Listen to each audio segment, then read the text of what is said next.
Quando nós pensamos nas Nações Unidas, nós pensamos exatamente nisso. Uma organização política que une as nações. Isso parece algo digno de elogios. E a pergunta é, será que isso é tudo? Vocês se lembram que na Torre de Babel Deus separou as nações? Agora, se vocês observarem a sede das Nações Unidas em Nova York, vocês verão que é de fato um edifício notável. É um edifício grande chamado Nações Unidas. Ele é um edifício grande e o nome Nações Unidas foi cunhado pelo presidente Franklin D. Roosevelt dos Estados Unidos. E foi usado na Declaração das Nações Unidas de janeiro de 1942, durante a Segunda Grande Guerra Mundial, quando representantes de 26 nações prometeram que seus governos continuariam combatendo o que eles chamavam de as forças do eixo. Este é um nome interessante, forças do eixo. Hoje há outro eixo contra o qual se combate, e esse é conhecido como eixo do mal. Vocês já ouviram falar disso? A precursora das Nações Unidas foi a Liga das Nações, e essa era uma organização concebida em circunstâncias similares durante a Primeira Guerra Mundial e estabelecida em 1919 por meio do Tratado de Versalhes para promover a cooperação internacional e para buscar paz e segurança. Eu estou tirando isso diretamente da página da internet das Nações Unidas. Então não há nada estranho nisso, isso é apenas história. Em 1945, os representantes de 50 países se encontraram em San Francisco, na Conferência das Nações Unidas. E eles então inventaram um diagrama das Nações Unidas. Os delegados deliberaram com base nas propostas formuladas pelos representantes da China, da União Soviética, do Reino Unido, dos Estados Unidos, em Dumbarton Oaks, Estados Unidos, em agosto a outubro de 1944.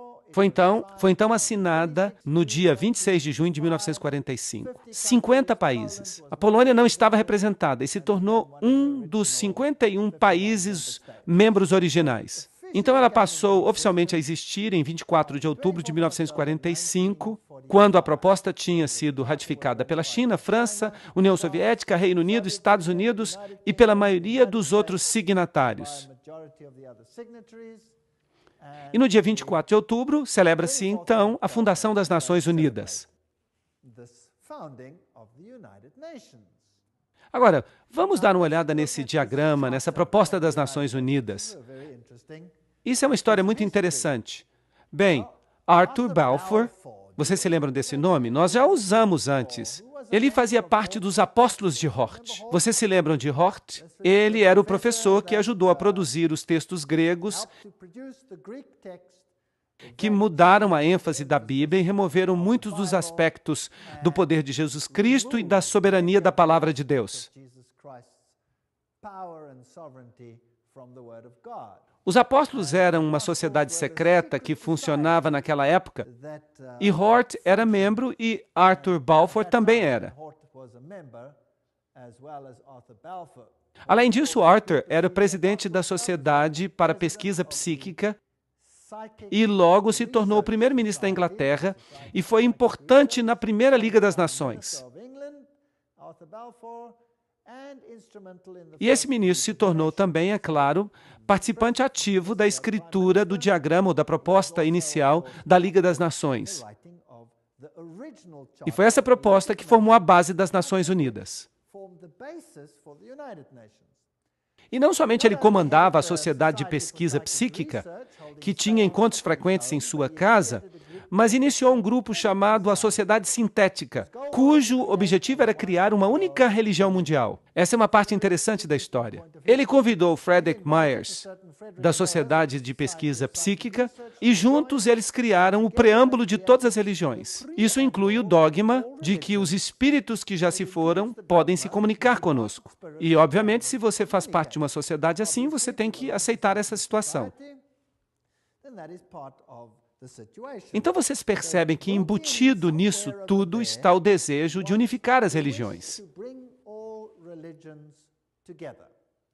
Agora vamos dar uma olhada em algumas figuras históricas das Nações Unidas.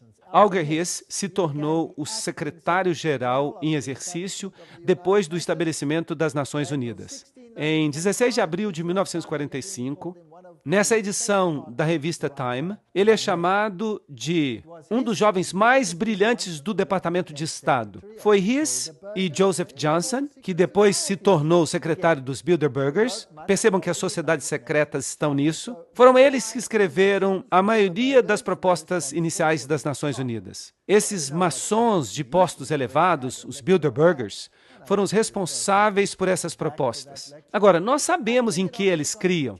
Nós já fizemos uma palestra sobre isso e, de vez em quando, eu vou falar dessa palestra. Tendo como modelo a Constituição da Rússia e o Manifesto Comunista, e isso é muito interessante, então a Constituição da União Soviética é quase idêntica à Constituição das Nações Unidas, se vocês não sabiam disso. E aí estão todas as referências.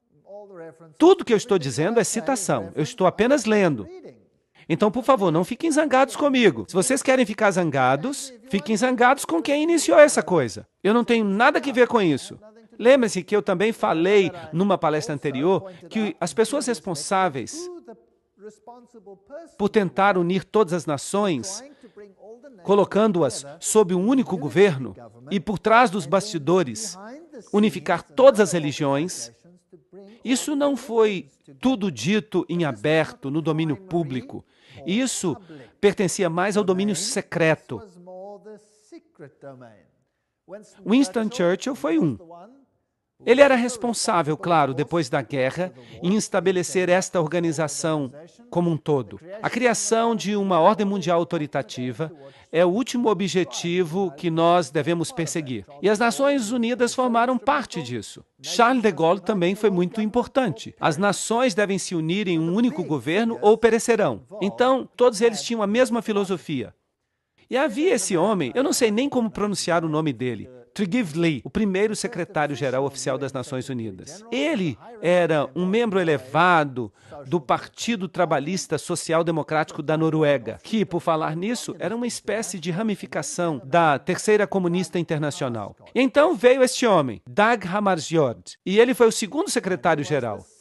Ele era um socialista sueco que abertamente defendia políticas comunistas. E então veio U Thant, terceiro secretário-geral, que era marxista. Então vocês percebem como a filosofia foi programada desde o início. Agora, eu não quero que vocês pensem que este era um método para produzir o anticapitalismo, porque os Estados Unidos também assinaram esta proposta. Então, por que os Estados Unidos assinariam algo que era, obviamente, tão contrário à sua própria filosofia? Bem, se você se lembra do princípio hegeliano, no qual duas posições antagônicas são estabelecidas no mundo, sendo que não é nenhuma das duas que se quer alcançar. O que você quer, de fato, é uma síntese intermediária. Então, o que você vê de fato são socialistas na função suprema de secretários-gerais. Mas se essas pessoas têm propensões marxistas ou propensões capitalistas neste nível, isso não faz a menor diferença. Com isso, o método quer criar é uma síntese, que é o tipo de governo que se deseja a partir de tudo isso. Então, deste caos, você eventualmente consegue o que você quer. Agora, esse U Thant, claro, um dos primeiros secretários-gerais, ele disse: os federalistas mundiais defendem diante de nós a visão de uma humanidade unificada, vivendo em paz, debaixo de uma ordem mundial. O coração desse programa, uma única sob a lei mundial, é realista e passível de ser alcançado. Isso é apenas para lembrar o que nós já dissemos antes. E é claro, por trás dos bastidores, sempre você tem o papado. Como vocês podem ver em todas estas palestras, o papado está sempre muito envolvido em tudo. Aqui está o Papa Paulo VI com o secretário-geral U Thant. Agora, este homem era marxista. Bem, vamos colocar dessa forma. Publicamente, ele defendia uma agenda marxista. Mas se você fosse de fato um iniciado, uma pessoa de dentro, ele de fato não tinha essa agenda. Isso era apenas uma questão de aparências, como Hegel também diria. Então não é surpreendente que aqui nós tenhamos um outro aperto de mão com outro secretário-geral cujo nome era Kurt Waldheim. Agora, qual que era a agenda ou qual que era a visão política de Waldheim? Alguém sabe?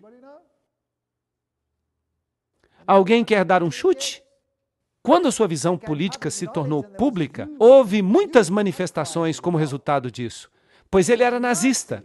Sim, vocês conseguem perceber a filosofia hegeliana aparecendo aqui? Aí você tem o marxismo, a antítese, ali você tem o nazismo, a tese, e no meio, a síntese. Então não importa de fato que filosofias eles escolhiam, porque no final das contas dava tudo na mesma coisa. O Papa Paulo VI foi o primeiro a introduzir esta cruz torta, ou cruz quebrada. Vamos ler o que isso significa. O Papa Paulo VI escreveu uma encíclica papal que convocou as nações a que abandonassem sua soberania para formar um governo mundial. O Papa estava por trás disso. Este era um pedido do próprio Papa. E essa cruz torta? Aqui temos uma citação para vocês. Papa Paulo VI. O Papa Paulo VI usou um símbolo sinistro usado pelos satanistas do século VI, que foi revivido na época do Segundo Vaticano. Trata-se de uma cruz torta ou quebrada, na qual se apresenta a figura repulsiva ou distorcida de Cristo, que os magos e feiticeiros da Idade Média tinham usado para representar o termo bíblico da marca da besta. Esta é uma citação interessante. E não apenas o Papa Paulo VI, mas também os seus sucessores, os dois João Paulos, carregaram esse objeto e o apresentaram às multidões para que fosse reverenciado. E eles não tinham a menor ideia que o símbolo representava o anticristo. Bem, esta é uma citação muito interessante sobre a cruz torta e o que ela representa. Bem, estas são as pessoas que estão por trás das Nações Unidas. Assim, o Papa, solicitando essa ordem, os secretários-gerais aceitando o seu pedido, repetindo esse pedido nos dois lados da divisão política, para que parecesse uma filosofia atrativa para os dois lados. Agora, e o aspecto espiritual? Há uma organização interfé que é chamada de Templo da Compreensão. E eles publicam este boletim que é chamado de Boletim da Boa Vontade Mundial. Agora, nós temos que ver de onde vem a autoridade de uma organização assim? Porque há muitas pequenas organizações, e talvez esta aqui fosse apenas mais uma pequena organização. Então, quem são essas pessoas que formaram o Templo da Compreensão com este Boletim da Boa Vontade Mundial, uma organização afiliada às Nações Unidas? É sempre bom a gente dar uma olhada nos fundadores. Bem, fundado por Juliet Hollister em 1960, o Templo da Compreensão tem como um de seus objetivos a criação de uma Nações Unidas espiritual. Nesta obra, para promover a compreensão entre as religiões, na base da unidade da família humana, o templo tem contado entre os seus membros e apoiadores com pessoas de influência mundial, como U Thant. Bem, aí está o próprio secretário-geral. Você não pode subir além disso. Eleanor Roosevelt, isso é interessante, Thomas Merton, Jawaharlal Nehru, Anwar el-Sadat, S. Radhakrishnan, além do centro principal em Nova York, porque há outras pessoas influentes que apoiam. Esta não é apenas uma organizaçãozinha que opera em uma das alas. Esta é uma organização importante. E onde é que ela funciona? Ela tem uma sede na Catedral de São João o Divino. Isso já está ficando até tedioso, não é verdade? Sempre a mesma coisa. Ela tem sucursais na Índia e no Reino Unido, representantes na África, América Latina, Ásia, no Oriente Médio. Trata-se de um movimento universal para unificar as religiões. Bem, vamos dar uma olhada nesta catedral interessante. Aí está ela, a Catedral de São João o Divino. A catedral está localizada no número 112 da Avenida Amsterdã, um quarteirão a leste da Broadway. A maior catedral do mundo. Isso é muito interessante. A Catedral de São João o Divino, em Nova York, é a igreja-mãe da Diocese Episcopal de Nova York e a sede de seu bispado. Lembrem-se que é aí que eles tinham um Cristo fêmea, e foi aí que aconteceu aquela discussão sobre a ordenação de bispos homossexuais. Um monte de coisa estranha de fato acontece nesta catedral. Um pouco mais de história. Jim Garrison, presidente da Fundação Gorbachev para a Nova Era, que foi uma fundação fundada por Gorbachev em Nova York, disse: nós vamos acabar tendo um governo mundial. Isso é inevitável. Vai haver conflito, coerção, mas depois consenso. Isso tudo vai fazer parte do que vai ser necessário para dar origem à primeira civilização global. Então vejam que aí está a agenda deles. Philip Jessup, membro da Corte de Justiça Mundial, uma pessoa muito importante, certo? Ele escreve: eu acredito que a soberania nacional é a raiz de todos os males. As nações, obviamente, terão que abrir mão de sua soberania para esta organização. E parece que já estão fazendo isso. O segundo manifesto humanista declara: nós deploramos a divisão da humanidade em termos nacionalistas. Nós alcançamos um ponto de mutação na história humana, no qual a melhor opção para transcender os limites da soberania nacional é avançar em direção à construção de uma comunidade mundial. Isso aparece no Manifesto Humanista 1 e 2. São todos documentos oficiais. Agora, este é um homem muito interessante, Robert Miller. Ele é um antigo secretário-geral assistente das Nações Unidas, mas agora ele passou para o campo espiritual dentro das Nações Unidas. Ele é também chamado de profeta da esperança das Nações Unidas. Ele escreveu: nós temos que avançar o mais depressa possível em direção a um governo mundial, uma religião mundial, um líder mundial. Isso é muito interessante. Então, essas pessoas são as mais importantes. Agora, a filosofia. Eu estou sempre interessado na filosofia e em quem são as pessoas que estão por trás dos bastidores. E nós sempre chegamos aos mesmos velhos nomes, repetidas vezes.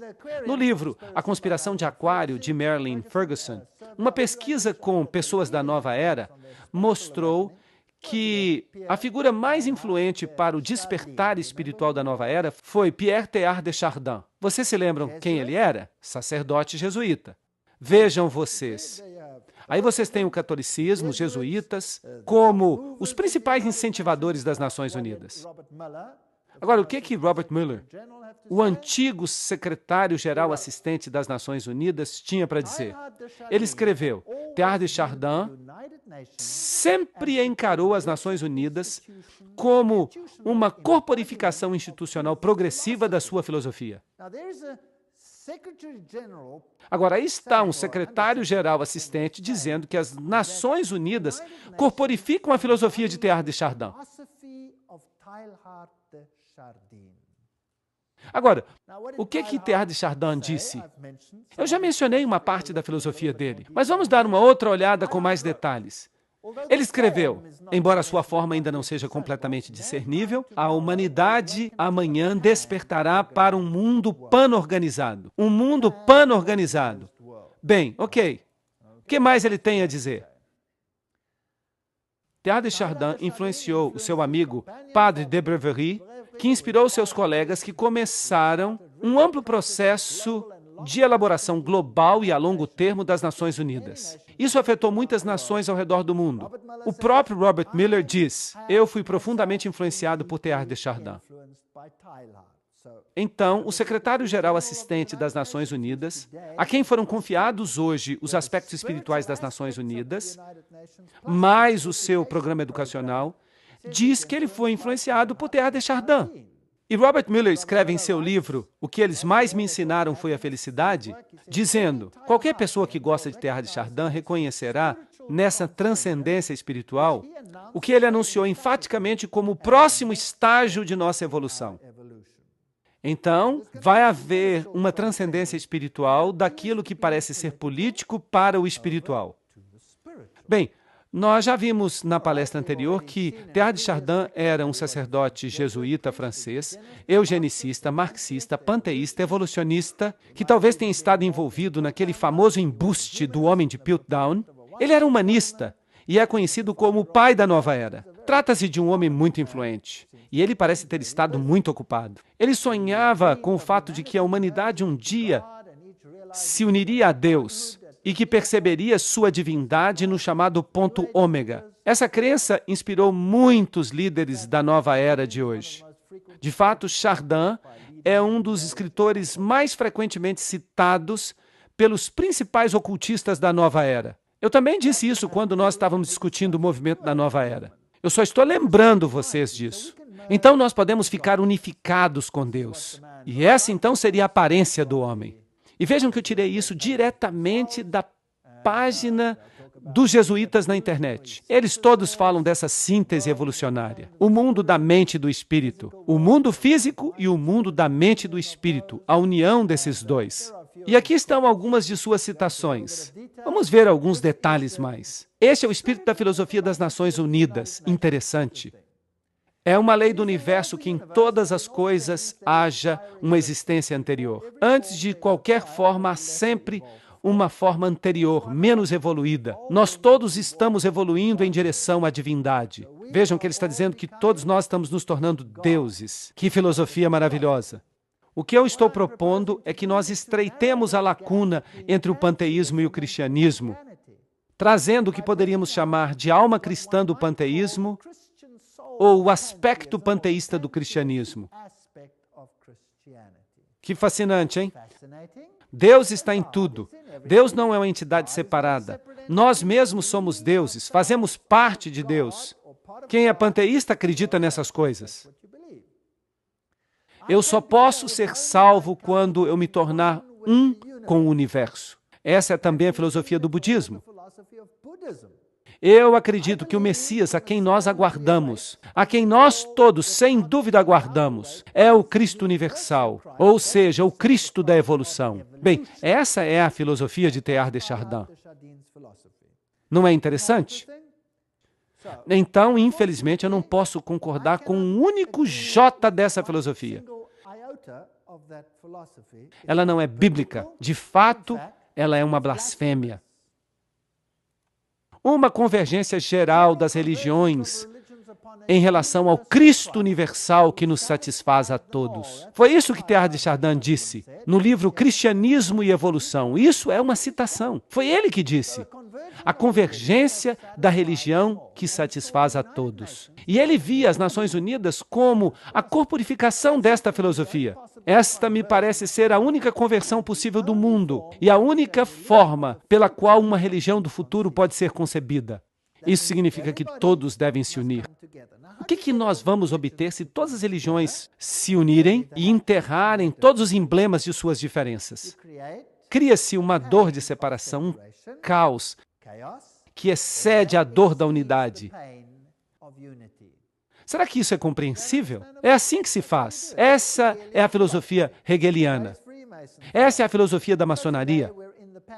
Na próxima fase haverá a unidade ou a dor inexplicável. Essa é a escolha. E qual das duas vai ser que a humanidade vai escolher? A que dói menos, obviamente, para sobreviver. Agora, vamos dar uma olhada em todos esses secretários gerais. Vamos tentar descobrir se eles, de fato, abraçam essa filosofia ou não. Este é Dagmar Agnikau Hammarskjöld. Ele foi secretário-geral das Nações Unidas de 10 de abril de 1953 a 18 de setembro de 1961, quando ele morreu num acidente de avião, e ele era o quarto filho do primeiro-ministro da Suécia durante os anos da Primeira Guerra Mundial. Agora, o que ele fez nas Nações Unidas? Bem, uma das primeiras coisas que ele fez foi produzir ou criar uma sala de orações. Aí está ela, do lado esquerdo.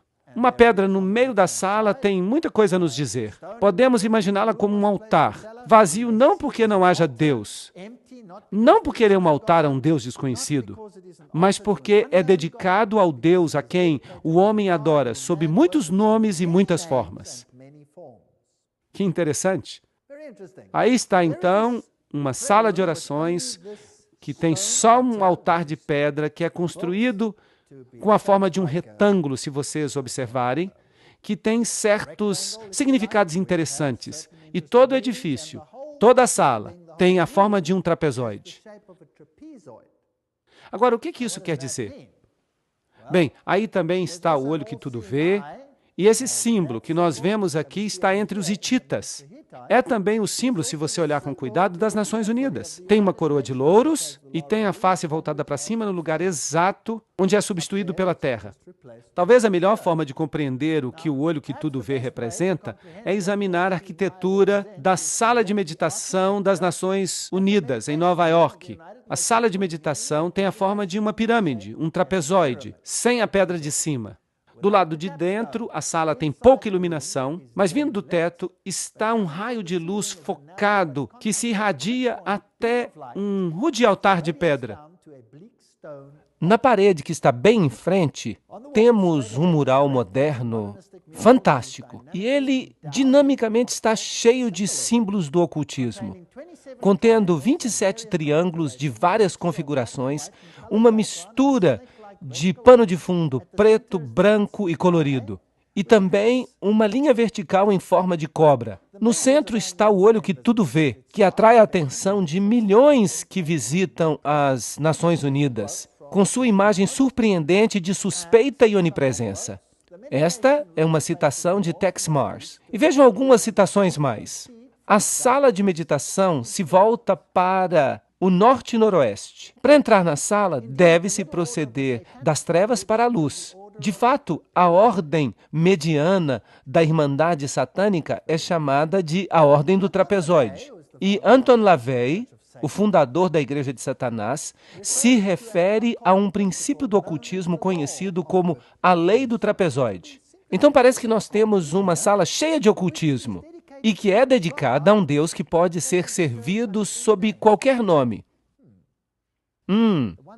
O que eu conheço tem um nome apenas. E Robert Miller, o padrinho espiritual das Nações Unidas e antigo secretário-geral, ele escreve o seguinte: podem-se contar várias histórias tocantes da transformação espiritual que as Nações Unidas têm realizado, a tal ponto que este pequeno lugar na Terra está se tornando terra sagrada. Por exemplo, o economista racional e intelectual Dag Hammarskjöld teve um encontro com Deus nas Nações Unidas e encontrou ali inspiração para sua obra como servo do mundo nos místicos da Idade Média. Vejam que ele não encontrou a sua inspiração da Bíblia. Ele a encontrou onde? Dos místicos. E nas suas extremidades, a sua decoração está cheia de espiritualidade e misticismo. Aí está. Essas são as palavras das próprias Nações Unidas ou de seus representantes, dizendo de onde esta inspiração veio. Agora vamos voltar um pouco até Foster e Alice Bailey. Alice Bailey foi a pessoa que recebeu mensagens ditadas de um espírito e que é conhecida como a profetisa da nova era. Eles começaram um grupo chamado Boa Vontade para o Mundo, uma ONG oficial dentro das Nações Unidas. E a declaração de propósito deste grupo é cooperar no mundo todo para a preparação do reaparecimento do Cristo. Então, as Nações Unidas, em outras palavras, é uma organização que se prepara para juntar todos os governos. Sim, mas isso é apenas no nível político. A agenda por trás disso tudo é fazer com que todas as religiões se juntem a fim de se prepararem para a volta de Cristo. Que Cristo? Não Jesus Cristo, mas o Cristo cósmico. Porque Jesus não vai voltar para fazer o que eles pensam que vai acontecer, como nós veremos numa futura palestra. O Cristo deles quer ter um reino aqui na Terra, mas Deus diz: o meu reino não é deste mundo. Agora, vamos dar uma olhada neste outro homem, Robert Miller. Aqui está ele, Dr. Robert Miller, antigo secretário-geral associado das Nações Unidas e chanceler da Universidade das Nações Unidas em prol da paz. Ele é o diretor do Partido da Paz 2000. É um homem muito importante. Robert Miller escreveu o seguinte apelo: Decida abrir a si mesmo para Deus, para o universo, para todos os seus irmãos e irmãs, para o seu eu interior, para o potencial da raça humana, para a infinitude do eu interno. E você se tornará o universo. Você se tornará a infinitude. E você será finalmente real, divino, estupendo. Vejam que se trata da mesma filosofia. O que ele está dizendo aqui? Que nós podemos nos tornar Deus. Tudo bem? Então aí está o promotor, o mentor da filosofia das Nações Unidas. E Robert Miller escreve ainda, na obra O Currículo Central do Mundo. E vejam que isso é surpreendente. 2 pontos. A filosofia que subjaz à escola de Robert Miller, vejam que agora ele está falando de uma escola Robert Miller. Nós vamos ter que falar sobre isso mais tarde. A escola Robert Miller é o programa educacional para o mundo inteiro que será iniciado pelas Nações Unidas. E isso é assustador. Mas continuemos a ler. A filosofia que subjaz à escola Robert Miller é baseada nos ensinamentos estabelecidos nos livros de Alice Bailey. Vejam, os livros de Alice Bailey foram publicados originalmente por uma editora chamada Editora Lucifer. E por causa da reação que receberam, eles mudaram o nome para Lucis Trust. E agora esta escola é certificada como uma escola adjunta das Nações Unidas, que fornece educação para a cooperação internacional e para a paz. Isso é um grande negócio. Então, a filosofia é baseada nos escritos canalizados por Lúcifer, que preparam para a vinda de Lúcifer. E lembrem-se do que eles disseram, que eles estavam bem abertos para isso. Alice Bailey alega que a evidência do crescimento do intelecto humano, juntamente com as linhas receptivas necessárias para a preparação da nova era, pode ser vista no planejamento de várias nações e nos esforços das Nações Unidas para formular um plano mundial. Deste ponto de partida, há um desdobramento. 3 fatores ocultistas governaram o desenvolvimento de todos esses planos. Agora vocês entendem por que eu chamei esta palestra sobre as Nações Unidas de a agenda do ocultismo? Porque Alice Bailey diz que há 3 níveis de ocultismo. E Robert Miller diz, sim, nós seguimos os escritos de Alice Bailey. Ela não foi muito explícita, mas ela declarou, dentro das Nações Unidas está o germe e a semente de um grande grupo internacional de meditação e reflexão. Um grupo de pensamento de homens e mulheres educados em cujas mãos jaz o destino da humanidade. Puxa vida, isso está sob o controle de muitos discípulos do 4º raio, e se vocês pudessem perceber, o seu ponto de foco meditativo está no plano budista da intuição, o plano sobre o qual toda atividade hierárquica de hoje é encontrada. Não se pode ser mais ocultista do que isso. O que ela está dizendo é que o âmago central das Nações Unidas é controlado por gente que está sob o controle de Lúcifer. É isso que ela está dizendo. Ela está dizendo que tudo isso é demoníaco. São suas palavras e não as minhas. Eu só estou lendo. Helena Petrovna Blavatsky, fundadora da Teosofia, ela foi a precursora, claro, dos livros de Bailey. E a Teosofia foi, então, levada por Annie Ward Besant para lá. E então, de lá, foi levada para Alice Bailey. E aqui está a grande invocação que vai ter que ser lida e decorada por toda criança no futuro. Do ponto de luz dentro da mente de Deus, que o raio de luz saia para as mentes dos homens, que a luz desça sobre a terra. Do ponto de amor dentro do coração de Deus, que o amor saia para os corações dos homens, que Cristo retorne à terra. Mas este Cristo não é Jesus Cristo. Do centro onde a vontade de Deus é conhecida, que o propósito guie as vontades diminutas e pequenas dos homens. Oh, que legal, parece bem pejorativo. O propósito que os mestres conhecem e servem. Que arrogância! Do centro que nós chamamos a raça dos homens, que o plano de amor e luz funcione e que ele possa selar a porta onde habita o mal. Isto é interessante. Que porta é essa onde habita o mal que deve ser selada? Bem, se você entende alguma coisa de ocultismo, você saberá que eles chamam a luz de trevas e as trevas de luz, e que eles dizem que Jesus é o mal. Nós lemos todas essas citações quando nós demos uma palestra sobre aquele assunto. Eles a selam, porque ali habita o mal. Que a luz e o amor e o poder restaurem o plano da terra. Restaurem que plano? Restaurem o plano de quem? E o plano daquele que a fez não é restaurado. Bem, quem separou as nações? Deus separou as nações. E qual é o foco das Nações Unidas? Unir as nações.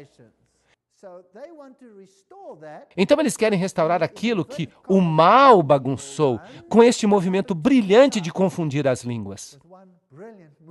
Bem, então continua dizendo, em resumo, que Deus e o diabo se confundem já por 4.500 anos. Quem está de fato no controle, então? Bem, aqui está Annie Besant, na sua roupa de grau 33 da maçonaria. Comaçonaria. Vocês se lembram que nós falamos deste assunto. O livro-texto da Teosofia ensina a imortalidade, a reencarnação, a deidade do homem. Vejam a declaração de Djwhal Khul, que também inspirou Alice A. Bailey. Ele fala o seguinte sobre Alice A. Bailey. A.A.B., Alice A. Bailey, sabe quem eu sou e me reconhece pelos meus 2 nomes.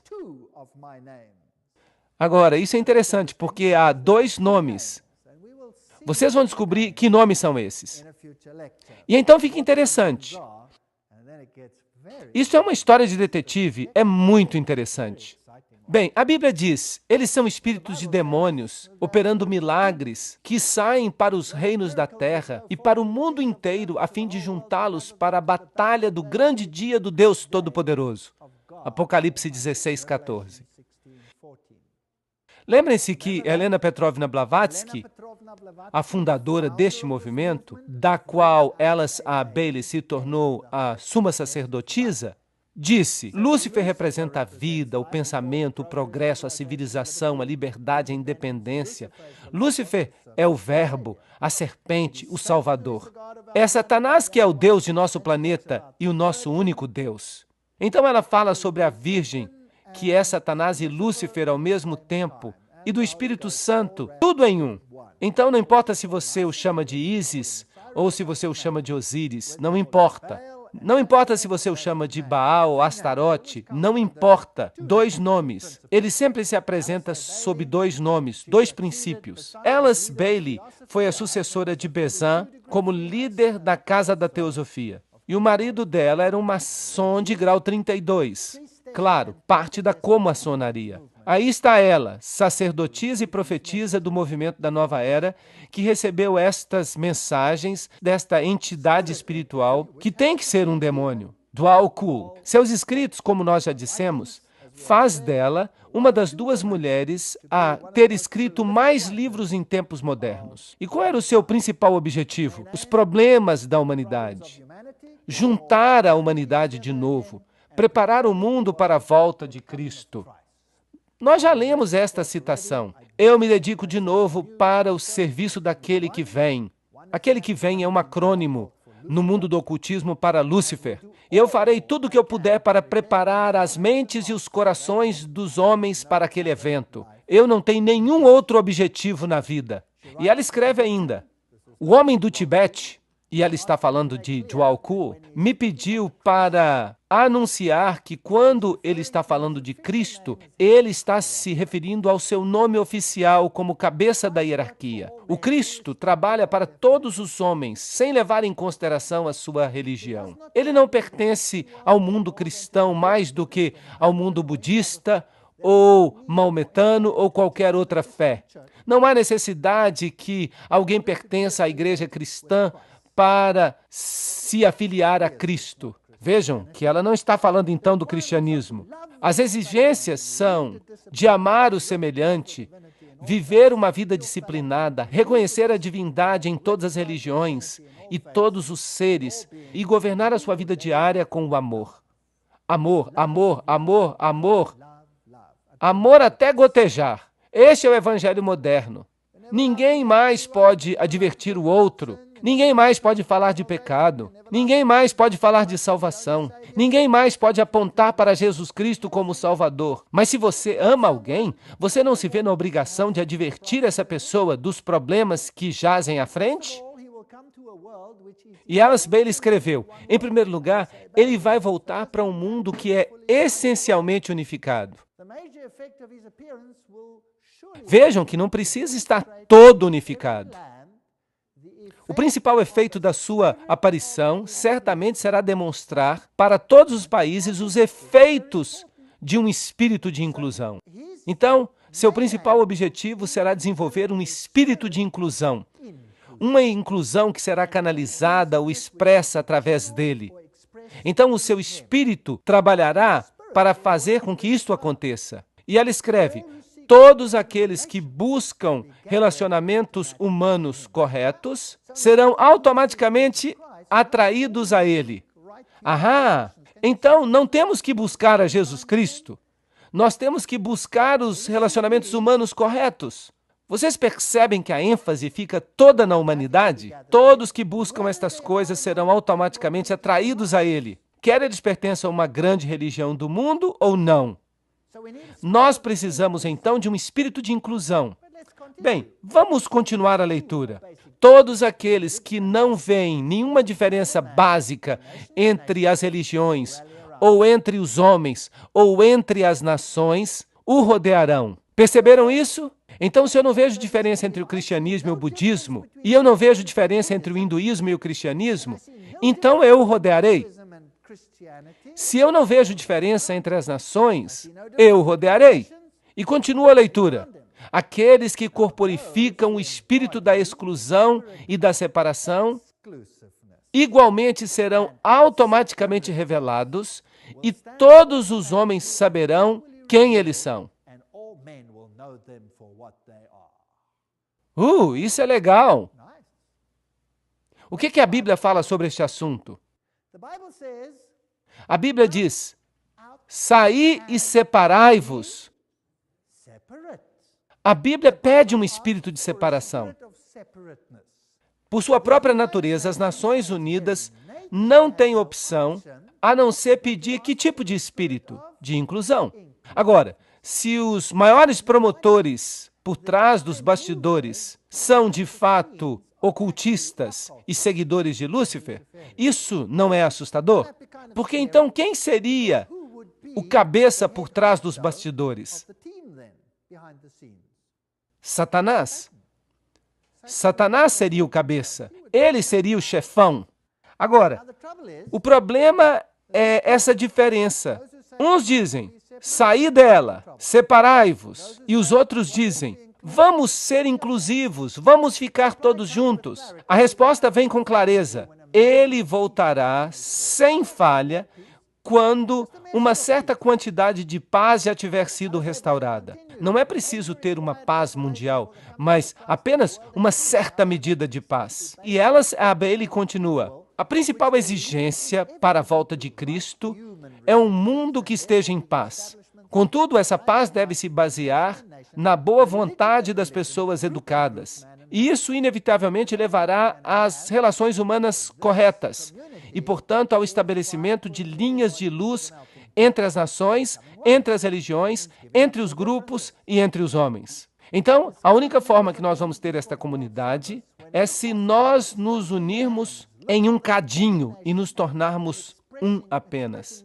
Isso significa abrir mão das nossas diferenças. E ela continua. Descubram os membros do novo grupo de servidores mundiais, sempre que possível. Fortaleçam suas mãos. Busquem-nos em todas as nações e expressem muitas linhas de pensamento e pontos de vista. Lembrem-se sempre que na doutrina e no dogma, nas técnicas e nos métodos, eles podem diferir amplamente de vocês, mas eles têm o mesmo amor pelos seus semelhantes. Esta se tornou a religião do novo mundo. Não o amor a Deus, mas o amor aos semelhantes. Continuando, na boa vontade prática e na devoção para o estabelecimento de relações humanas corretas, eles estão do seu lado. Eles são seus iguais e provavelmente ensinam o mesmo tanto. Então, eles estão dizendo, esqueçam-se de todas as diferenças religiosas. Promovam sem cessar a obra da boa vontade mundial, para que toda nação possa ter o seu grupo de homens e mulheres dedicados ao estabelecimento de relações humanas corretas. Todo o poder foi dado, então, aos homens, em vez de a Deus.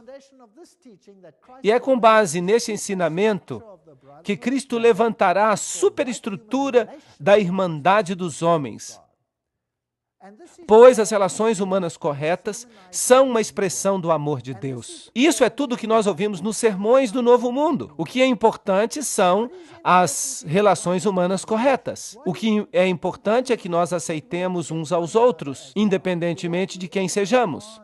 O que é importante é que nós saiamos de mãos dadas. Mas e a fidelidade a Deus? E os princípios bíblicos? Não, eles dizem que nós temos que abrir mão deles. A revista da Partilha Internacional diz o seguinte: mas na alvorada de um dia, a visão das Nações Unidas há de salvar o mundo. E quando a realidade das Nações Unidas começar a dar fruto, então o fôlego de imortalidade será uma realidade viva sobre a Terra. E aqui está o hinduísta Sri Chinmoy, líder espiritual, sacerdote atual das Nações Unidas. Ele diz, as Nações Unidas são o caminho para a unidade, que nos levará até a unidade suprema, em letras maiúsculas. É como um rio que flui em direção à fonte derradeira. E as Nações Unidas se tornam para nós a resposta para o sofrimento humano, para a escuridão do mundo, para a ignorância do mundo. A visão interna das Nações Unidas é o dom supremo. E eles dizem que isso vai acontecer não importa quanto tempo demore. E o Dalai Lama diz, na esfera das relações internacionais, um sentido de maior responsabilidade compartilhada é especialmente necessário. Hoje, quando o mundo está se tornando cada vez mais interdependente, os perigos do comportamento irresponsável aumentaram drasticamente. A menos que percebamos que agora nós somos parte de uma grande família humana, nós não podemos ter esperança em relação à paz e à felicidade. Então, todos os líderes do mundo estão dizendo estas coisas. E as Nações Unidas, com seu simbolismo da antiga coroa de louros sobre um globo, nada mais é do que uma imitação do ideal antigo do paganismo, que Lúcifer, mais uma vez, quer concretizar no mundo em que nós vivemos hoje.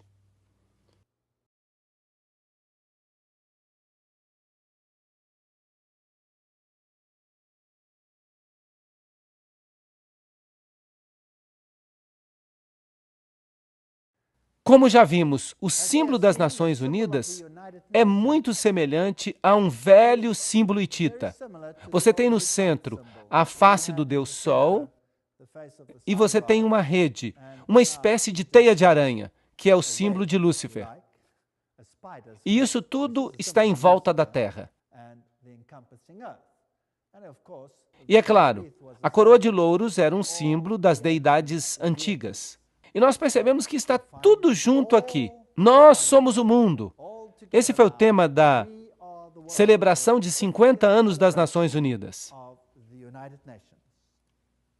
A agenda da nova era fundir Deus e a natureza. É por isso que Teilhard de Chardin, o pai da filosofia das Nações Unidas, disse: nós precisamos nos tornar panteístas. Precisamos eliminar a distinção entre macho e fêmea, buscando a paz mundial, o desarmamento nuclear, um único governo mundial, uma única religião mundial.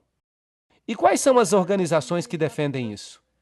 As Nações Unidas, é claro, o Conselho de Relações Estrangeiras, a Comissão Trilateral, o Grupo Bilderberger, a Fundação Gorbachev e o Clube de Roma. E eles já até escreveram uma Constituição, que é conhecida como a Constituição da Federação da Terra. Então, nós já temos uma Constituição Mundial. Agora, obviamente, se você quer causar uma situação assim, você tem que influenciar a educação do mundo para que a forma de pensar das pessoas mude. Então, a educação é um ponto muito importante. Isso nos leva diretamente às páginas deles na internet. Bem, você não pode dizer que isso é boato. Vem diretamente deles. O mundo não vai mudar e não haverá paz se não houver uma nova educação. Escrito por U Thant, antigo secretário-geral das Nações Unidas. Nós precisamos de uma nova educação. A velha educação não serve mais. E o antigo diretor da Organização Mundial da Saúde, o Dr. Brock Chisholm, que é, claro, uma organização das Nações Unidas, diz: para conseguir um governo mundial, é necessário remover das mentes dos homens o seu individualismo. Isso é assustador, não acham? Remover a sua lealdade às tradições familiares. Isso é ainda pior. Remover o patriotismo nacional e os dogmas religiosos. Agora, esses são os promotores das Nações Unidas. Eles dizem que devemos acabar com o individualismo. Você deve se tornar um número. Você deve ser o que o Estado diz. E isso é marxismo. O Estado é supremo e você não é nada mais do que um catecúmeno. Nada. Você deve abrir mão de sua individualidade. Mas vocês sabiam que Deus nos criou como seres livres? Cada um de nós. Nós não nos sujeitamos a ninguém, a não ser a Deus, porque somente Deus pode receber a sua sujeição em confiança, porque Ele é 100% sem egoísmo, e Ele provou isso quando Ele veio a esta terra. Você gostaria de se sujeitar a Lúcifer e ser preso com correntes às suas carruagens, a seus desejos? Eu detestaria isso. Mas, de qualquer forma, para isso você teria que abrir mão do seu individualismo. Agora, vamos dar uma olhada de novo em Robert Miller. Filósofo, profeta do Papa, grande estadista em nível mundial, o que a gente pode chamar de homem poderoso. Ele é o chanceler da Universidade da Paz, criada pelas Nações Unidas. Ele é o criador do que agora é conhecido como Currículo do Centro Mundial. Isso diz tudo. E ele é conhecido no mundo todo, e ele é conhecido no mundo inteiro como o pai da educação global. Há 29 escolas Robert Miller no mundo. E a cada ano, mais estão sendo criadas. O Currículo do Centro Mundial conquistou para ele o prêmio da Unesco de Educação para a Paz em 1989. E ele recentemente esboçou uma moldura para a cobertura midiática mundial. O que você vê na sua televisão é o que eles querem que você veja, não o que você deveria ver. No serviço público, ele também esboçou uma moldura para a consciência cósmica e planetária e uma moldura para as artes e a cultura. Bem, então, a sua forma de pensar culturalmente deve ser transformada. Você deve se encaixar numa moldura para as artes e a cultura. Esse é um jeito de falar ocultista. Afinal de contas, ele mesmo disse que ele é um seguidor de Alice Bailey. Miller é, então, o autor do Currículo do Centro Mundial. O que ele faz? E vejam que isso é uma citação. Nós precisamos incutir nas nossas crianças uma cidadania global, crenças centradas na Terra, valores socialistas, uma forma de pensar coletiva, para que elas se tornem a mão de obra para o século XXI. Vejam, seus filhos devem ser modificados. Nós estamos vivendo, de fato, num mundo assustador. O que Robert Miller escreve sobre esse Currículo do Centro Mundial? Ele diz: um currículo de centro mundial pode parecer utópico hoje. No final do ano 2000, será que nós já passamos isso? Sim. Será uma realidade diária na Terra. O que ele está dizendo aqui? Todas as escolas do mundo. Agora, acreditem em mim, eu já vi o sistema educacional. Eu oficialmente deixei o sistema educacional há um mês. E o que eu tenho visto nos últimos anos, as mudanças, é de arrepiar o cabelo. Tudo isso é de arrepiar o cabelo. É de arrepiar o cabelo. Se é isso que nos espera, então que Deus ajude este mundo. Nós já vimos que ele diz que sua filosofia se baseia em Alice Bailey. E o Currículo do Centro Mundial está ligado a essa unol.org. E qual é o seu ensinamento? O nosso lar planetário, a paz no universo, em um lugar por vez. Tudo isso faz parte de histórias evolucionistas. A família da humanidade, essa humanidade global, o milagre da vida individual e os centros coordenadores do mundo, tudo isso está aí. As escolas internacionais Robert Miller, o que será que elas ensinam?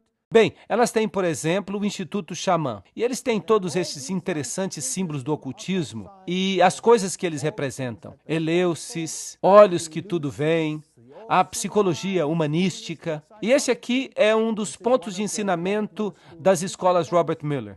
Um facilitador xamânico, astrólogo, operador do círculo sagrado, autor do livro Iniciação e Astro-Xamanismo. Ele fala aos guias interiores. E o que mais? Ele diz que a oficina oferece ferramentas práticas para a jornada até as dimensões estáticas, além do tempo convencional. Ele diz, o programa inclui jornadas xamânicas, uso de tambores, festas cerimoniais, recuperação da alma, conexão com os guias e espíritos. Isto é espiritismo do pior tipo. E isto é proibido na Bíblia. Não admira que a Bíblia não faça parte dos livros desta organização. E Robert Miller diz, no nível mundial, as Nações Unidas adotaram uma estratégia de desenvolvimento econômico mundial. Alimento, agricultura, este é o Plano de Alimento Mundial.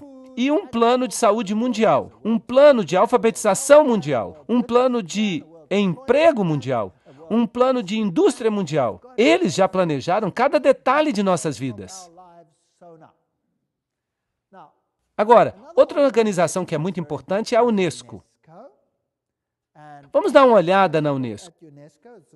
É uma suborganização das Nações Unidas. E Julian Huxley é o antigo diretor da Unesco. Ele foi escolhido humanista do ano. Ele é um filósofo ateu, membro do Bureau Colonial Comunista, da Sociedade Britânica Fabiana e um signatário do Segundo Manifesto Humanista. Na minha opinião, essa não é uma boa recomendação. E tem mais.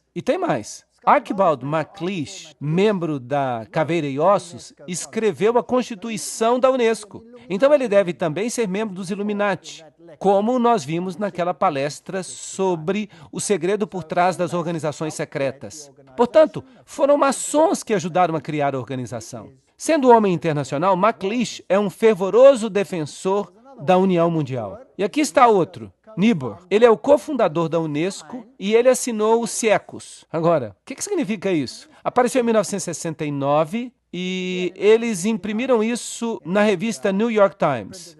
O que é CIECUS? Vejam o que dizem os seus fundadores.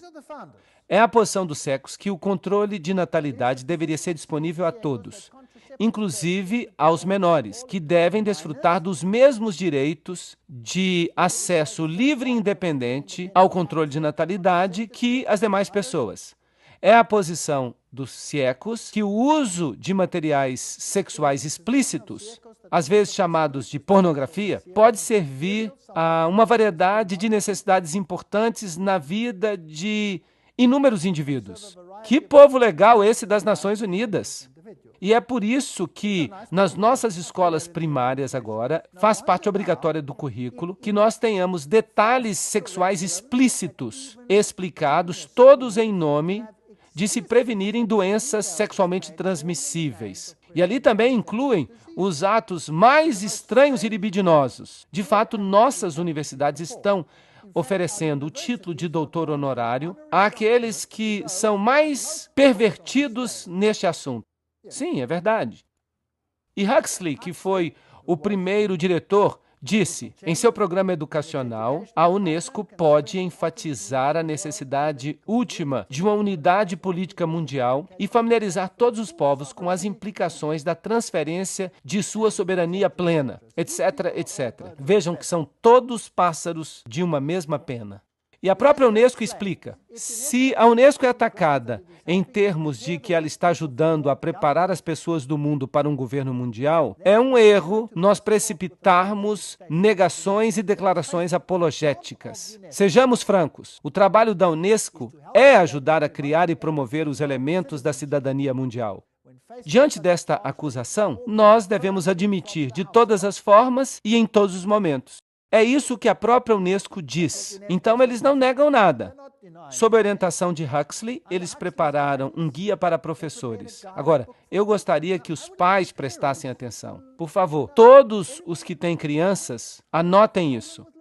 O que é esse livro Guia das Nações Unidas para os Professores? Este livro diz que é quando se destruírem o amor à pátria e o patriotismo, é que será dado o primeiro passo na educação da criança para a cidadania mundial. Vamos olhar outras coisas que este livro-guia tem.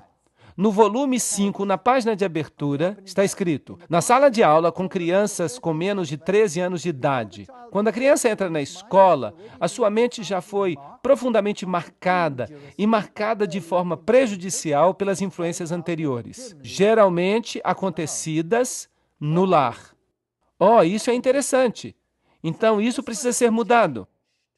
Então, quem é que está colocando esses pensamentos prejudiciais nas mentes das crianças? Os pais. Isso precisa ser mudado.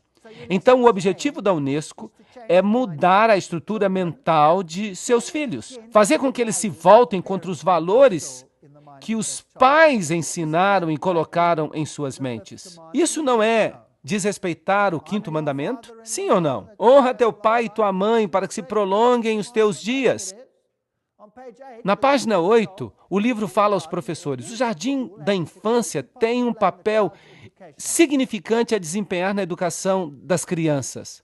Não somente ele pode corrigir muitos dos erros aprendidos no lar, mas também pode preparar a criança para que ela se torne membro, com a idade de 7 anos, de um grupo de sua própria idade e adquira hábitos para se tornar membro da sociedade mundial. Ahá! Até no jardim da infância. Então, agora os governos do mundo estão dizendo: você deve enviar os seus filhos para a escola numa idade mais tenra. Vocês sabiam disso? Os governos estão todos começando a dizer isso. E a Inglaterra agora passou uma lei. Quando? Este ano. Neste mesmo ano. E adivinha agora o que a lei da Inglaterra diz que deve ser a idade para as crianças irem para a escola? Aos 3 anos. Sim, aos 3 anos de idade. Você tem que enviá-los para a pré-escola. Isso parece bom e as mães gostam muito, porque elas não têm que tomar conta dos filhos. Mas quem está controlando a forma de pensar dessas crianças? Quem está por trás disso? Os ocultistas. E na página 58, o livro Guia para Professores diz: como nós já apontamos, é frequentemente a família que infecta a criança com o nacionalismo extremo. Portanto, usem os meios descritos anteriormente para combater as atitudes da família. Mas o nacionalismo não é o seu último alvo. Qual é, de fato, o seu verdadeiro alvo? A religião. A religião. E no volume 5, página 11, está escrito: em nossa opinião, a história e a geografia deveriam ser ensinados nesta idade como história e geografia universais. O estudo de história levanta problemas de valor e seria melhor que nós os adiássemos até que o aluno seja livre dos preconceitos nacionalistas, que no presente impregnam o ensino da história. Então, toda a forma de pensar da criança deve ser mudada no programa de ensino. E este é o objetivo da Unesco. Não é um objetivo nobre. Eu não acho que seja, porque a autoridade da religião, dos pais, especialmente da religião cristã, é solapada. Agora, outra organização entra em cena. Esta é chamada de Organização Findhorn. E eles promovem a saúde ecológica e a prosperidade ecológica. Você já ouviu falar de ecologia hoje em dia? Sim. Agora, de novo, nós temos que buscar as pistas. Nós temos que sempre fazer um trabalho de detetive. Por causa da conexão de São Francisco, isso é, Francisco Xavier, com a natureza, o Papa João Paulo II o escolheu como santo padroeiro da ecologia. Agora, São Francisco de Assis vem lado a lado com Inácio de Loyola, o jesuíta, só para vocês saberem. E é no dia de São Francisco que milhares de pessoas vão até a Catedral de São João o Divino. É uma catedral onde se abençoam os animais. Também o ocultista Robert Miller, que é o antigo secretário-geral associado das Nações Unidas, nos informa que São Francisco foi declarado santo padroeiro das Nações Unidas. O Papa faz, as Nações Unidas imitam. Quem está realmente em controle? Roma.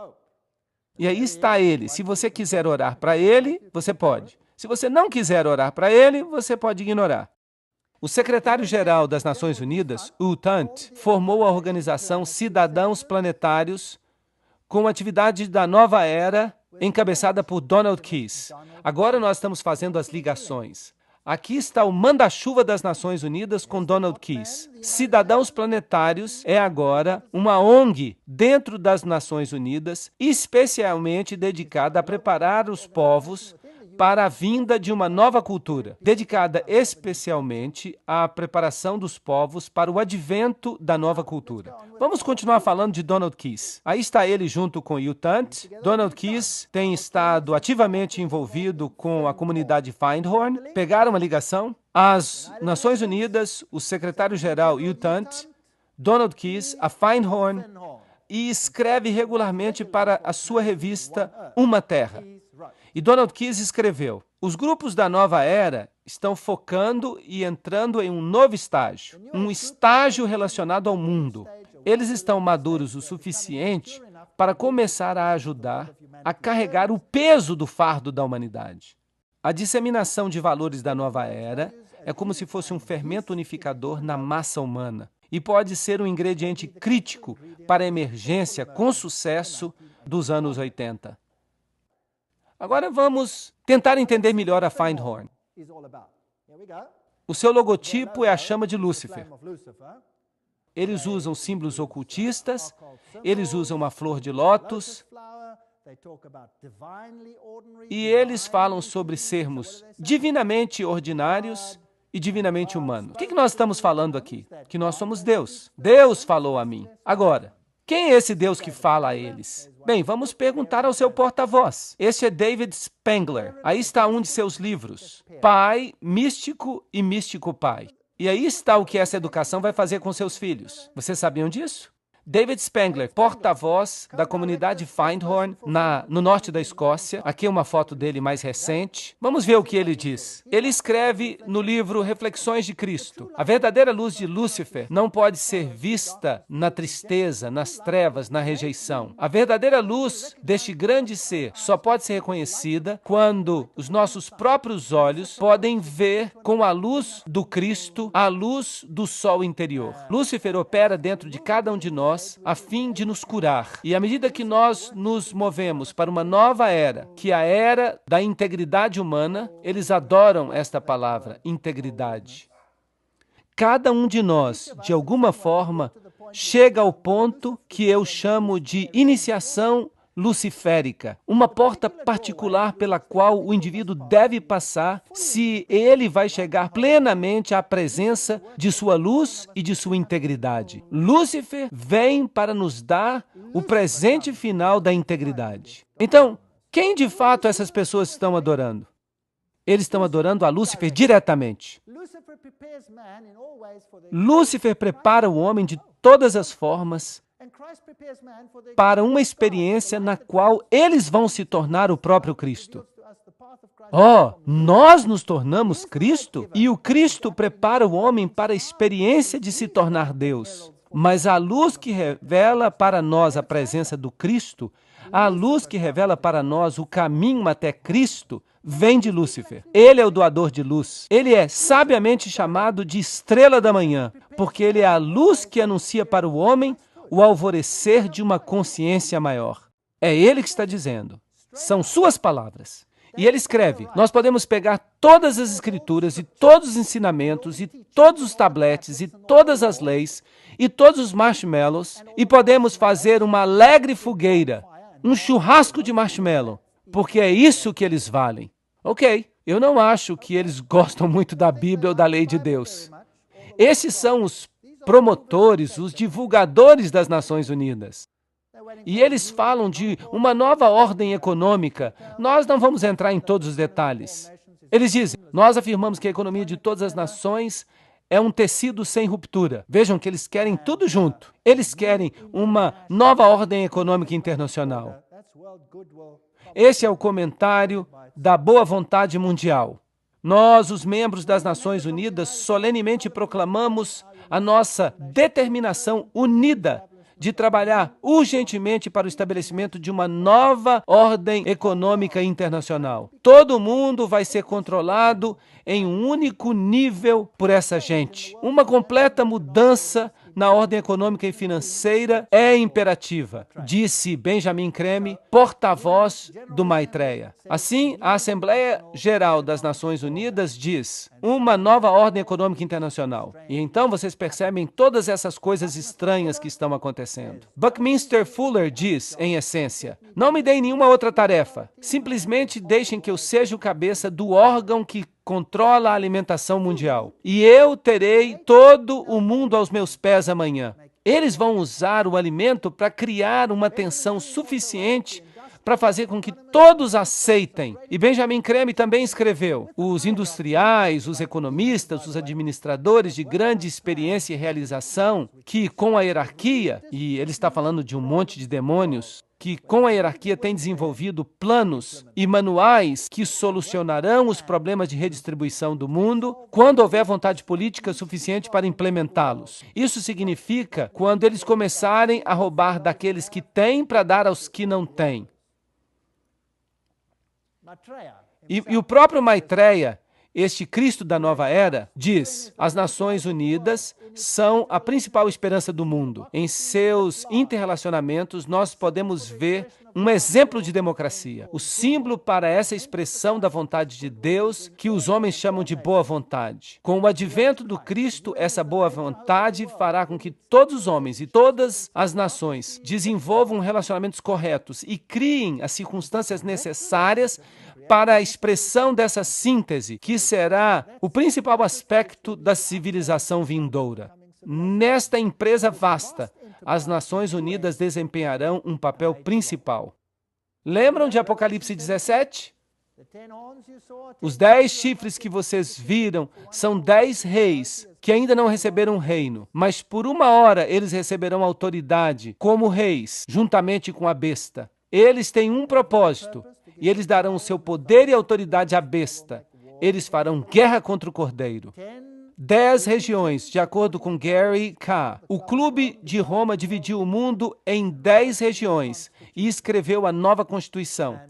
E nós temos esta nova civilização. E uma conferência aconteceu no Fairmont Hotel, no auditório maçônico em São Francisco. E um documento da conferência diz: nós estamos experimentando o nascimento da primeira civilização global, uma iniciativa global, oportuna, histórica, em 1995. E foi aí. E eles estavam prontos para isso. A CIA, a OTAN, o MI5, o CFR, todos eles têm símbolos ocultistas. Pena que não tenhamos tempo para entrar em detalhes. A Comissão Trilateral era o 666, o 666 está no Tesouro Americano, SSS, que era a 6ª letra original do alfabeto grego, o F é a 6ª letra do nosso alfabeto, tudo isso dá 666. Agora, e essas religiões mundiais? E esse é o X da questão, se nós quisermos nos concentrar nesta questão hoje à noite. Isto será o centro do que vai acontecer. Não seria inevitável que as Nações Unidas, mais cedo ou mais tarde, adquirissem uma dimensão espiritual? É isso que diz Robert Miller, o chefão por trás da educação mundial, da mídia mundial, da Universidade da Paz, todas essas coisas. Robert Miller escreve, há uma ilustração famosa que mostra Cristo batendo a porta do alto edifício das Nações Unidas, querendo entrar nele. Eu sempre visualizo na minha mente uma figura mais precisa, aquela de que as Nações Unidas representam o corpo de Cristo. Isso é interessante. Cristo não disse que o meu reino não é deste mundo? Então, este é outro reino. E este Cristo definitivamente não é Jesus Cristo. E ele então diz, o Papa João Paulo II disse que nós somos cortadores de pedra e artesãos de uma catedral que talvez nós nunca vejamos em sua beleza final. Ahá, esta é uma linguagem maçônica que o Papa João Paulo II está usando. E a tapeçaria dessa obra envolve a condição total da humanidade deste planeta. E tudo isso faz parte de uma das páginas mais prodigiosas da evolução. Vai requerer o desligamento e a objetividade dos historiadores futuros, a fim de que eles avaliem plenamente o que aconteceu no último terço do nosso século e que compreendam a verdadeira significância das Nações Unidas. Nenhuma força humana será capaz de destruir as Nações Unidas. Muito interessante.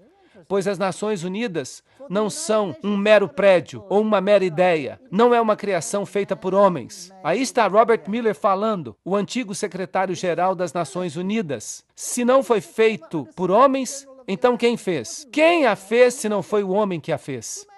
Bem, eles nos falam sobre o seu líder em palavras explícitas. Quem é ele? Lúcifer. As Nações Unidas são uma visão de luz do Supremo Absoluto, linguagem maçônica, que está vagarosa, constante e infalivelmente iluminando a ignorância, a noite da nossa vida humana. O sucesso divino e o progresso supremo das Nações Unidas, eles estão prestes a se tornar realidade. Na hora da sua escolha, o Supremo Absoluto vai fazer tocar o seu sino de vitória aqui na Terra, através do coração amoroso e servidor das Nações Unidas. Uau, isso é uma bomba! Ele vai fazer soar o seu sino de vitória? Obrigado, Robert Miller. O que mais você tem a dizer nesta questão? Decida abrir-se ao potencial da raça humana, à infinitude de seu eu interno, e você se tornará o universo. Finalmente você será o verdadeiro e divino eu. Isso, de fato, coloca todos os ingredientes no bolo. Eu estou cada vez mais atraído a alguns dos ensinamentos mais simples e, no entanto, mais importantes do Cristo e de todos os grandes profetas e visionários. Eu estou cada vez mais convencido de que o que eles previram é o início daquilo que vai se tornar realidade neste planeta e de que a humanidade vai transcender, vai se metamorfosear naquilo que aqueles grandes sonhadores, visionários e profetas imaginaram. Nós estamos mudando, nós vamos sofrer uma mudança. As principais religiões do mundo, no final, todas vão querer a mesma coisa. Será? Embora tenham nascido em lugares diferentes e em circunstâncias diferentes neste planeta. O que o mundo precisa hoje é uma convergência das religiões diferentes em busca e na definição das leis cósmicas ou divinas que devem regular o nosso comportamento neste planeta. Um ecumenismo espiritual de escala mundial, expresso em novas formas de cooperação religiosa, nas instituições. Isso seria o mais perto que nós vamos chegar do Cristo ressuscitado. Muito obrigado, muito interessante. A paz será impossível, Robert Miller fala, sem que domemos o fundamentalismo através de uma religião unida, que professe fidelidade somente a uma espiritualidade global e à saúde deste planeta. Então, o fundamentalismo tem que ser domado. Vamos começar com o islamismo. E onde vocês acham que eles vão terminar? Certamente no cristianismo. A nova religião mundial deve se basear nas verdades que têm sobrevivido ao teste dos séculos. Elas estão constantemente tomando forma no pensamento humano, e por elas as Nações Unidas lutam. O meu grande sonho pessoal, escreve Robert Miller, é conseguir uma aliança eficaz entre todas as principais religiões e as Nações Unidas.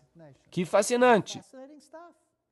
Não pode haver uma dissociação entre a Igreja Universal e a loja sagrada dos verdadeiros maçons e os círculos internos das sociedades esotéricas. É isso que Alice Bailey e Robert Miller dizem que é a sua filosofia. Então aí está, maçonaria, luciferianismo, este é o reino na Terra.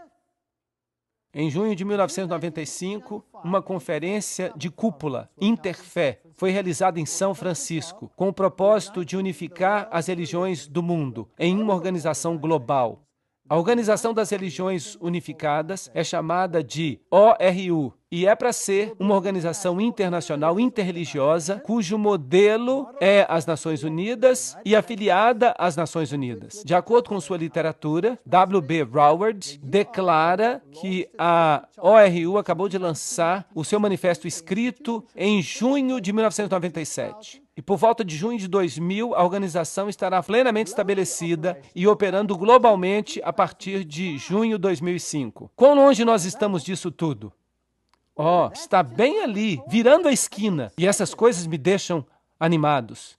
Ela vai cooperar intimamente com as Nações Unidas e suas organizações a fim de complementar a política e a diplomacia das Nações Unidas. Na Conferência Interfé, o bispo anglicano William S. Wing fez o desafio para uma nova civilização global. Ele disse: nós estamos no limiar de uma nova era mundial que pode ser definida por uma polarização crescente que alimenta uma espiral de escalada de conflito e violência, ou pela crescente cooperação global que apela à raça humana para que trabalhe os seus limites nacionais, étnicos e religiosos a fim de servir a um bem maior para o globo. Vocês percebem para onde caminhamos?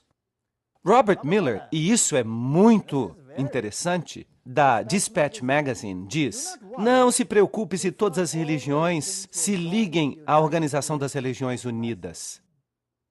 Muitas nações não se filiaram às Nações Unidas no início, mas depois elas se arrependeram e fizeram esforços para se filiar. A mesma coisa aconteceu com a comunidade europeia, e será o caso com as religiões mundiais, porque quem quer que fique de fora, cedo ou tarde vai se arrepender.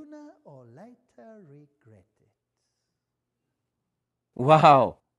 Agora, isso é fascinante. Para onde caminhamos? Mais cedo ou mais tarde vão se arrepender.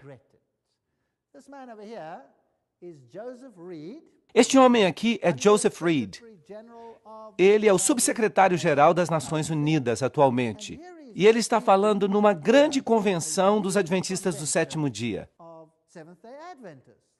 E ele vai lhes dizer exatamente quem vai estar no controle. Vamos ouvi-lo.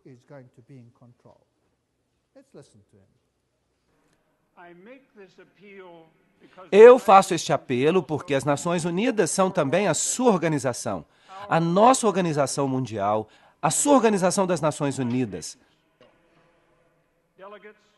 Delegados, por favor, lembrem-se, as Nações Unidas são a única máquina que nós temos para a cooperação coletiva entre todas as nações.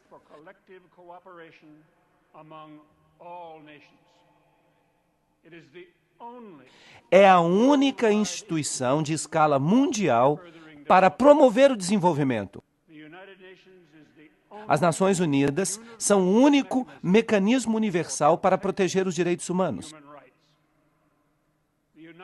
As Nações Unidas são a única moldura que compartilhamos para fortalecer a legislação internacional.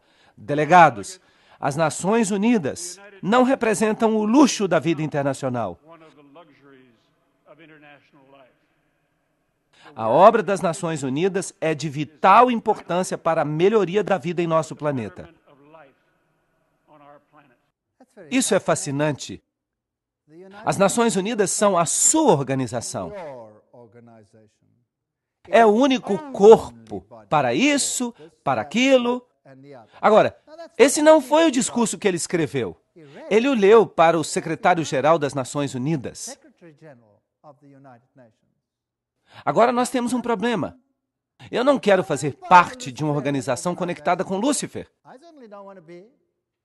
Esta é a minha opinião pessoal.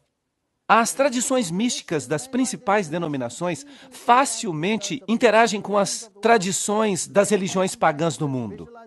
Práticas de meditação, técnicas de visualização, exercício de respiração estão sendo agora usados para nos conectar com o reino espiritual. Ao fazer isso, esses líderes religiosos, como o Papa e o Dalai Lama, estão todos no mesmo plano. Carta de Discernimento, 1996. Uma religião para todos. O objetivo de uma religião mundial é a boa vontade mundial. Lembrem-se que todas essas são organizações filiadas às Nações Unidas, fundada por gente do mais alto escalão. As igrejas e as religiões mundiais deveriam indicar a unidade em todas as facetas da verdade que promoverão uma plataforma universal, uma plataforma à qual todos os homens, em todos os lugares, poderão pertencer. Essa plataforma deveria incluir a verdade de que todos os homens são divinos. Obrigado! Será que você pode fazer isso? Sim ou não? Eu espero que não. A verdade de que a evolução governa o crescimento do ser humano. Eu não creio nisso tampouco. Todo indivíduo é um Deus, todos os homens são divinos, e a evolução existe. O fato da imortalidade, da persistência eterna, a reencarnação, Isso tudo vem da divindade essencial de todo homem. Vejam que a Bíblia claramente nos ensina que não existe isso de encarnação, pois compete a todo homem morrer. Mas eu estou fazendo essas citações diretamente dos seus escritos. A preparação de homens e mulheres de boa vontade é necessária a fim de introduzir novos valores, novos parâmetros, novas atitudes, para preparar a vinda de um mestre mundial, as exigências de uma nova ordem mundial e uma reorganização da estrutura social. Eu mesmo não quero ter nenhuma parte com isso. Eu não quero nada disso. E Alice A. Bailey escreve: as mesmas velhas fórmulas, as mesmas velhas teologias e as mesmas velhas interpretações são agora consideradas adequadas para satisfazer as necessidades e curiosidade moderna do homem. Mas elas não são. A igreja hoje é a tumba de Cristo e a pedra da teologia foi retirada da porta do sepulcro. Uau! Jesus e sua teologia? Adeus, adeus.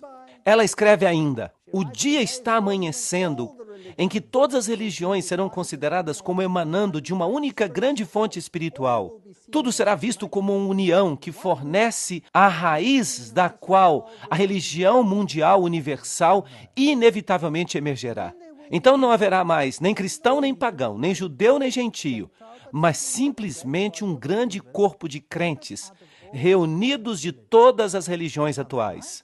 Isso parece bom, mas de quem será essa religião? Eles aceitarão as mesmas verdades, não os conceitos teológicos, mas conceitos essenciais à vida espiritual. Eles se levantarão juntos na mesma plataforma de irmandade e de relações humanas.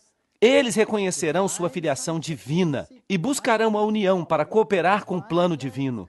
Essa religião mundial não é um sonho vão, mas algo que está definitivamente se formando hoje. Carta da Boa Vontade Mundial, 1993. Eu estou citando. Isso tudo vem das Nações Unidas. Então, obviamente, o mundo vai se mover em direção a esta plataforma unificada. E haverá aqueles que propagarão um espírito de separação. Isso está correto? Será que nós podemos ver isso acontecendo? E então haverá conflito. E Robert Miller diz que aqueles que não entrarem no jogo vão fazer o quê? Eles vão se lamentar. Então, obviamente, nós estamos caminhando para um confronto. Assim, os objetivos e esforços expressos das Nações Unidas produzirão fruto eventual e uma nova igreja de Deus, reunida de todas as religiões e grupos espirituais. Vejam, uma nova igreja de Deus. Eu não quero ser parte dessa nova igreja de Deus. Eu acho que ela me dá náuseas. Mas Miller continua dizendo: nós devemos esperar que o Papa venha antes do ano 2000 até as Nações Unidas e fale por todas as religiões e espiritualidades deste planeta e dê ao mundo a visão religiosa de como o terceiro milênio deveria ser um milênio espiritual, um milênio que testemunhará a integração e a harmonia da humanidade. Então, quem vai ser o porta-voz dessa nova religião mundial? O Papa. O plano está fazendo sentido. A revelação está se desdobrando. Isto é exatamente o que a Bíblia fala que vai acontecer. Em vez de ficarem desanimados e se sentirem miseráveis, levantem a cabeça e comecem a sorrir, porque nós vamos para casa. E isto é animador. As principais religiões do mundo devem apressar dramaticamente o seu movimento ecumênico e reorganizar a unidade de seus objetivos na diversidade dos seus cultos. As religiões devem cooperar ativamente para levar a alturas sem precedentes e uma melhor compreensão dos mistérios da vida e de nosso lugar no universo.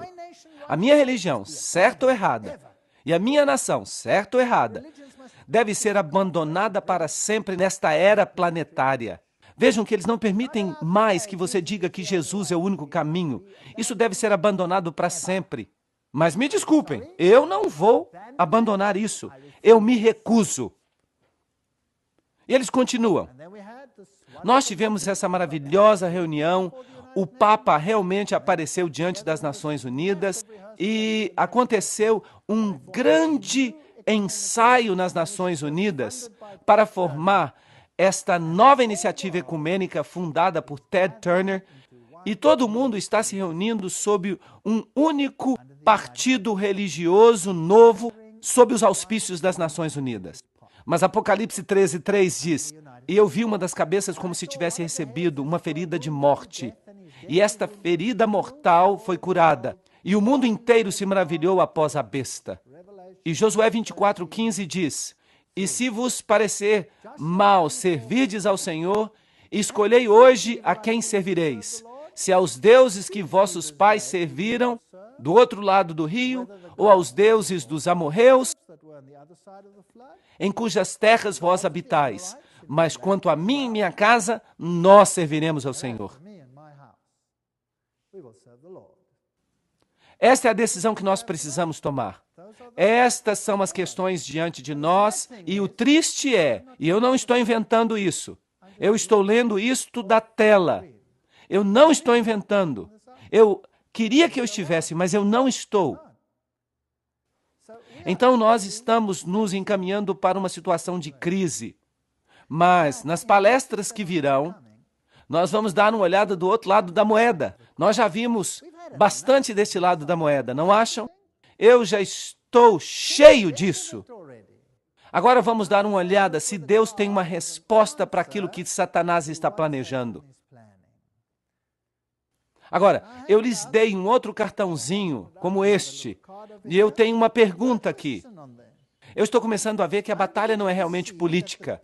Perceberam isso hoje à noite? A batalha não é realmente política, mas é político-religiosa. Eles querem a sua adesão, eles querem a sua mente. Eu percebo que Satanás, ele organizou tudinho, a fim de que todo mundo, se possível, os próprios eleitos, sejam enganados e hipnotizados pelos seus estratagemas.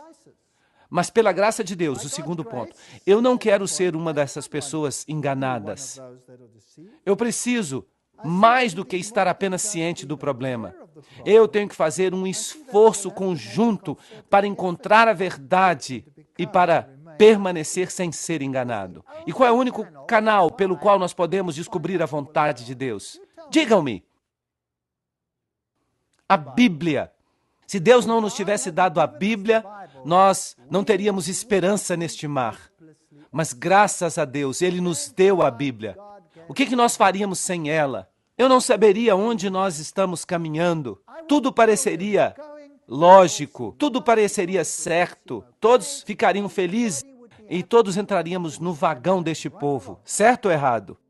Mas eu quero saber como Jesus será o vitorioso nesta controvérsia. Tudo que vimos até agora é Satanás construindo o seu reino. É disso que fala o livro de Apocalipse. Mas eu estou interessado em aprender mais e eu vou planejar assistir às próximas palestras, porque é nelas em que o contraplano de Deus começará a ser discutido.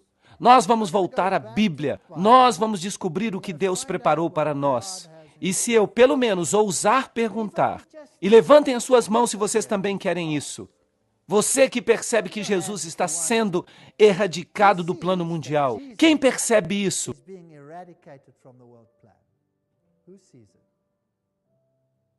Uau! Está havendo um massacre de Jesus Cristo. E nós fomos pegos nesta batalha. Certo ou errado? Nós simplesmente fomos pegos nesta batalha. Então, que esperança nós temos de mudar o status quo? Nenhuma, nenhuma. Se você pensa que você sozinho vai mudar isso, esqueça. Nós não temos esperança. Qual é a nossa única esperança? Jesus Cristo. Ele é a única esperança. Sem Ele, não somos nada.